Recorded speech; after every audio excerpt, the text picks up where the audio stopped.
Republicans are out this morning saying they're being shut out when it comes to reforming health care. They're not seeing any bipartisanship. We are. We've got both of them here. Phil Musser is former senior advisor to the Romney campaign, and Josh Gottheimer is former special assistant and speechwriter to President Bill Clinton. Good morning to you both. Josh, I want to start with you. I think for taxpayers, bottom line, we're talking about spending more than $1 trillion. We want to know if what we're getting for all this money. Are we getting what we really need in this country? The Congressional Budget Office, this nonpartisan group, put out an assessment of the House bill. They said at the end of the decade, after spending more than $1 trillion, they're talking about maybe even up to 20 million people still wouldn't have insurance in this country. Well, I don't know about that. What I do know about is that the healthcare system is broken right now. I mean, premiums have more than doubled in the last 9 years, twice the rate of wages. That's a real problem. Costs are just sky high. Small businesses are being crushed. We have to do something to fix the system. The Republicans are quick to be the party of no, and I understand that that's their job to fight against the president. But really, we need solutions here, and we're taking steps to fix it.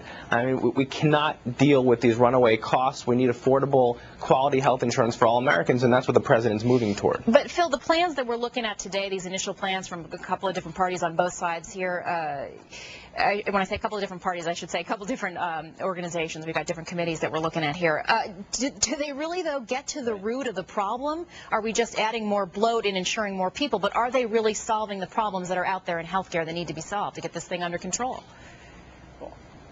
Yeah, I think that's the large question on the table, and the price tag is untenable. And the bottom line is that health care is a central problem in our country, and I think every Republican and Democrat could agree it's an important issue to address. But kind of the two things I think your viewers would be interested to understand are tactically what's going on here is that the Democrats, who really run the government, okay, as Senator McCain said earlier, elections do have consequences. The Democrats run the government, and what they're proposing to do is add a huge tax burden to fix a problem that needs to be addressed in a way that's ultimately questionable and in a time frame that's really being jammed by the White House with the full kind of power of the outside message effort of the Obama campaign legacy machine ginning up pressure on senators. And so I think both in terms of cost and in terms of timing, the question I would ask are we moving a little bit too quick on this, and are we trying to impose artificial timelines around the most complex reform in health care really in the last 25 years? Phil, I want to stay with you for a second. I mean, is it possible, we heard the Republicans complaining this morning about the lack of bipartisanship.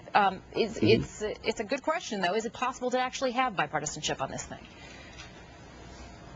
Well, I think so. I mean, I think if you can take a look at a variety of different models that have been offered out there, I'd like to believe that on an issue like this, we'd be able to come together and move the ball forward with respect to, broad-based reform that really emphasizes a role for the market, that looks at solutions that are closer to the states, that understands that the root problems of cost are limited to a few places, and that ultimately a lot of the bill that's crafted that came out of the House, really is a payback to and a protection plan for a lot of unions, and it really takes a gouge out of small business people and individuals who file with small businesses in a way that's completely job-killing at a time when our economy can least afford it. Josh, that's the fundamental argument. I just have 10 seconds left. Last answer. Go ahead. With respect to my friend, the Republicans have never shown any interest in actually working in a bipartisan manner. There are 44 million Americans without health care.